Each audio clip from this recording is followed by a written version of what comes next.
The king and the dervish. The kingdom of Dara and the king's pride. Nestled between the rugged mountains and lush valleys of Central Asia lay the kingdom of Shadab, the wealthiest and most powerful realm of its time. The ruler of this empire was King Khusro, a name that made enemies tremble with fear and caused friends to bow their heads in deep reverence. The pillars of his palace were crafted from pure ivory, and the ceilings were adorned with sheets of solid gold.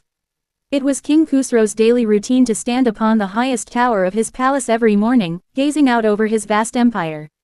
As far as the eye could see, his royal flag fluttered in the wind. There is no one in this world more fortunate and powerful than I, Khusro would muse in his heart.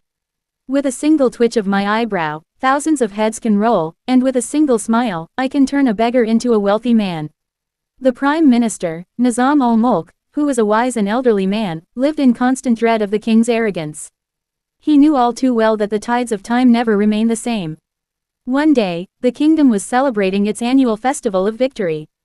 In the grand hall of the palace, nobles, ministers, and foreign ambassadors had gathered. The air was filled with music and dance, the finest wines and delicacies were being served in silver platters. King Khusro sat upon his peacock throne in his glittering, jewel-encrusted robes, his face beaming with absolute pride. Suddenly, a loud commotion was heard at the heavy silver doors of the palace. The guards tried to stop someone, but a man pushed his way inside after a brief altercation. It was a dervish, a penniless ascetic. His hair was disheveled, his clothes were riddled with patches, and he held a wooden begging bowl **kashgul** in his hand. Yet, there was a strange, piercing brilliance in his eyes, an expression that held absolutely no awe for the grandeur of the palace, nor any fear of the king's majestic wrath. A heavy silence fell over the entire gathering. The music stopped instantly, and every eye locked onto the dervish. King Khusro's brows furrowed in anger. He spoke in a thunderous voice, "Impudent wretch! Who are you, and how dare you enter my private court uninvited?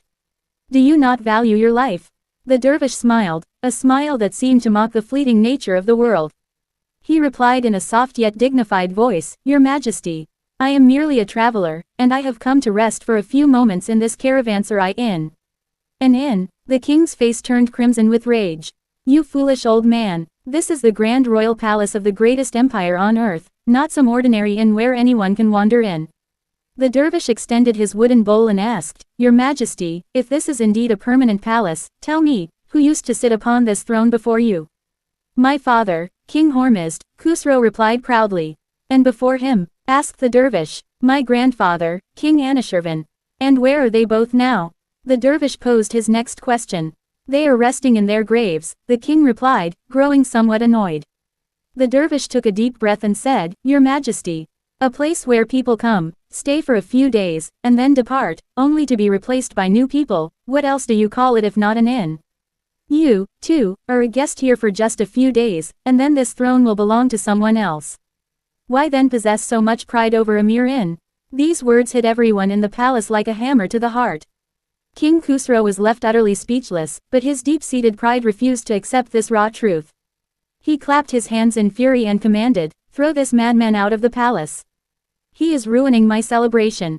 The guards grabbed the dervish by his arms and dragged him out.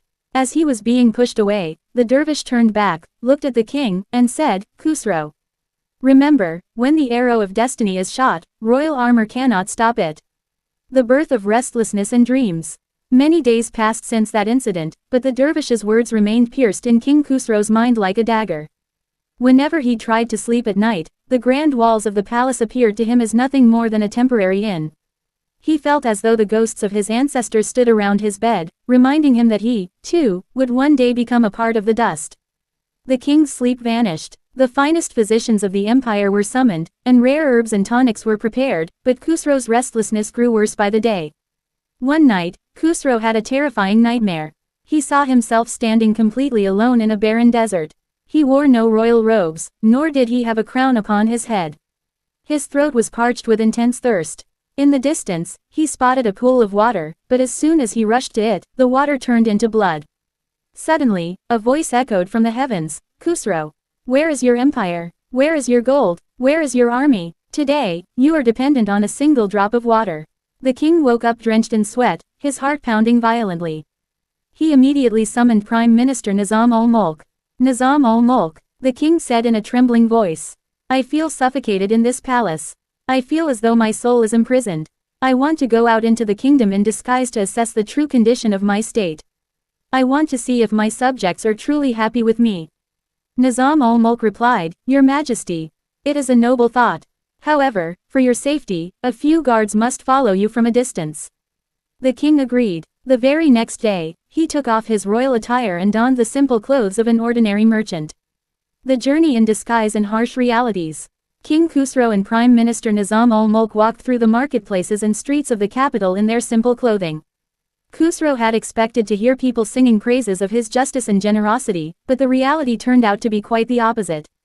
In a public square, they witnessed royal tax collectors brutally beating a poor farmer with sticks because he had failed to pay the heavy taxes for the year.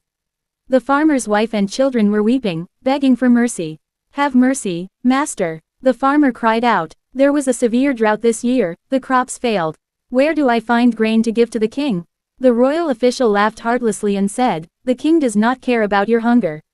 The palace treasuries must always be filled, even if you people starve to death.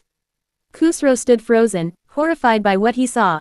He looked at Nizam-ul-Mulk, who lowered his head in deep shame. As they walked further, they visited a public house of healing, Darush Shifa, where poor patients lay groaning on the floor. There were no medicines, nor any physicians to tend to them.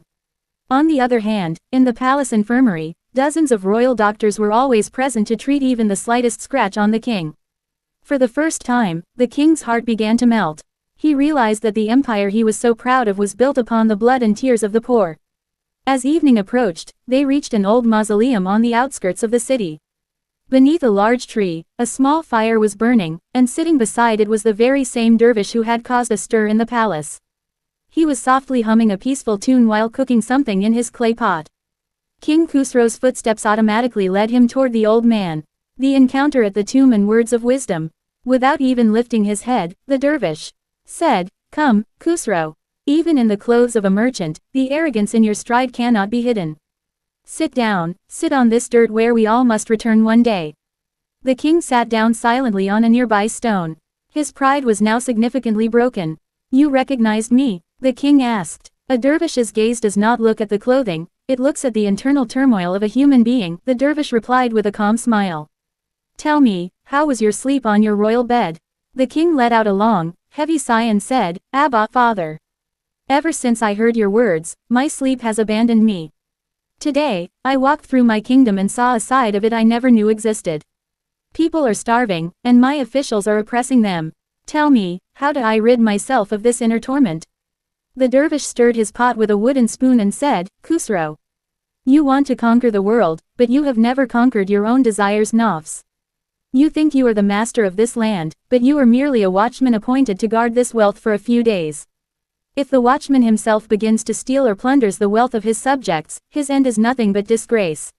What should I do? The king asked helplessly. The dervish extended his wooden begging bowl, which was completely empty, and said, If you are truly a seeker of truth, I have one condition. Fill this bowl with gold coins. But remember, it must be completely filled. King Khusro smiled. For a moment, he thought that this dervish, too, was ultimately greedy for wealth. He turned to Nizam-ul-Mulk and said, Take whatever gold coins we have and pour them into his bowl. Nizam-ul-Mulk pulled out his pouch, which contained about 100 gold coins, and emptied it into the bowl. But to their utter amazement, the moment the coins hit the bowl, they vanished into thin air, and the bowl remained as empty as before. The king was astonished. He took off his expensive rings and diamonds and dropped them in, but they, too, disappeared. What sorcery is this? Khusro asked in disbelief. This is not sorcery, it is reality, said the dervish. You may summon more gold from the palace. The king immediately sent a guard to bring sacks of gold from the royal treasury. Sacks upon sacks of gold were poured into that small clay bowl, but it simply would not fill. The more gold they poured, the faster it vanished inside. The entire night passed, and the first rays of dawn appeared, but the dervish's bowl remained empty. Exhausted and defeated, King Khusro collapsed at the feet of the dervish. Tears streamed down his face. Baba, I admit defeat. The treasury of my entire empire cannot fill this tiny bowl. For God's sake, tell me, what is this bowl made of? The dervish placed a comforting hand on the king's head and said, Greater than, Khusro, this bowl is not made of clay or stone. It is made of the desire and greed, of man. The eye of a human and his heart are just like this bowl. Even if you pour all the wealth of the world and all the empires into it, it will never be filled. The belly of a man and his desires can only be filled by the dust of his grave. Until you eliminate this greed, your heart will never find peace. Greater than. Upon hearing this, the light of true spiritual realization descended upon King Khusro's heart. He finally understood that true kingship does not lie in conquering lands, but in mastering one's own self and serving the creation of God. The transformed king in hard trials. The once mighty and arrogant Khusro was now a changed man. Upon returning to the palace, his first act was to dismiss all corrupt and oppressive officials.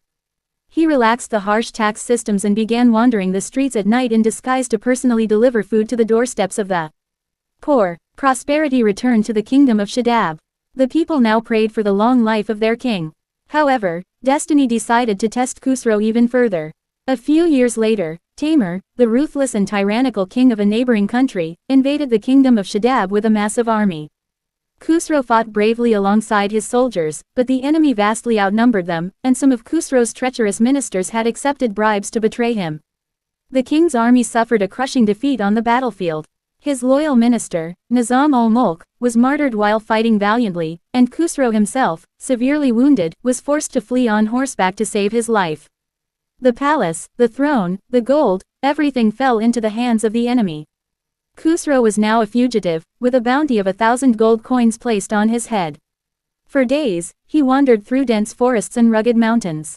Blood oozed from his wounds, his clothes were torn to shreds, and he was on the verge of collapse from hunger and thirst. The man who once feasted on grand royal banquets was now forced to survive on wild leaves and roots. One evening, during a violent storm and a torrential downpour, he managed to reach the same old mausoleum where he had met the dervish years ago. The dervish was still sitting there, radiating the exact same serenity and peace, as if nothing in the world had changed. Khusro stumbled forward and collapsed right in front of the dervish. "Baba, look, your Khusro is truly a beggar on the streets today. Everything has been stripped away from me. I am ruined." The dervish gently lifted him up, applied a soothing ointment of crushed herbs to his deep wounds, and gave him warm soup to drink. When Khusro regained some strength, the dervish looked at him and said, "Khusro, when you first came to me, you were an emperor of grand pomp and power, but your heart was impoverished. Today, your throne has been taken, but your soul has become pure. Tell me, has everything truly been stripped away from you?" Khusro looked deep into his own soul. To his own amazement, he felt that the terror and anxiety that used to haunt him while living in the palace were completely gone. He was still alive, breathing, and safe on God's earth. "No, Baba," Khusro said with a genuine smile, "the pride that was my greatest enemy has been stripped away. I am finally free." The final lesson in true kingship. The dervish looked at Khusro and said, "You have passed this trial with honor. Go, Khusro, your subjects are calling out for you. They are suffering under the tyranny of the cruel Taimur. True kingship is not won by guns and swords, it is won by ruling over the hearts of the people. The love you gave to your subjects will now become your greatest weapon." Khusro took the dervish's command as divine inspiration. He began rallying the poor, the farmers, and his loyal scattered soldiers in the forest. The people were overjoyed at the return of their beloved king, and they resolved to fight alongside Khusro with nothing but sticks, axes, and old swords. One night, while the enemy army was heavily intoxicated, celebrating their victory, Khusro launched a surprise raid on the palace with his handful of fiercely loyal companions. The oppressed citizens opened the palace gates from the inside. The tyrant Taimur was forced to flee for his life, and the traitors were brought to justice. Khusro was reinstated upon his throne, but this time, he was not the Khusro of old. He wore a crown upon his head, but his heart remained seated in the dust of the dervish's tomb. He spent the rest of his days practicing humility, delivering absolute justice, and serving humanity.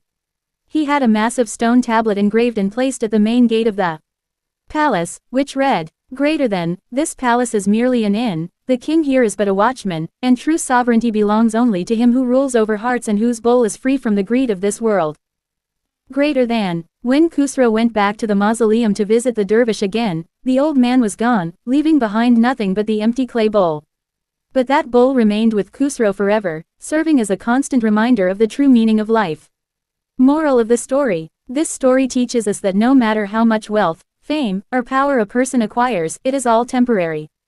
True peace and ultimate kingship lie in mastering one's ego, adopting humility, and being of service to others. The bowl of human greed can never be filled, therefore, contentment *qanaat is the greatest wealth of all.